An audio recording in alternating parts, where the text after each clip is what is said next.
মানুষ ধর্মকে রক্ষা করার জন্য একে অপরকে হত্যা করে। ধর্মের জন্য যুদ্ধ সংঘটিত হয়। ধর্মের জন্য দেশ ভাগ হয়। জানেন কি? বিশ্বের প্রায় 24% মানুষ রয়েছে যারা কোনো ধর্মকেই মানে না। যারা কোনো ধর্মকেই মানে না। অর্থাৎ তাদের নিজস্ব কোনো ধর্ম নেই। বিশ্বে মোট কতগুলো ধর্ম আছে?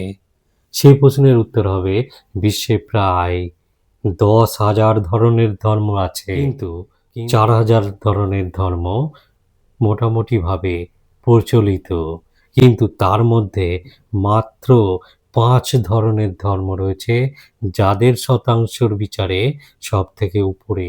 প্রায় 90% মানুষ এই 5 ধর্মকে বিশ্বাস করে। তার মধ্যে রয়েছে খ্রিস্টান, মুসলমান, হিন্দু, বৌদ্ধ এবং ইহুদি। এই 5টি হলো মোটামুটি বহুল প্রচলিত ধর্ম। কিন্তু অবাক করার বিষয় হলো এত ধর্মের হানাহানির মাঝেও প্রায় 24% মানুষ রয়েছেন যারা কোনো ধর্মকেই মানেন না।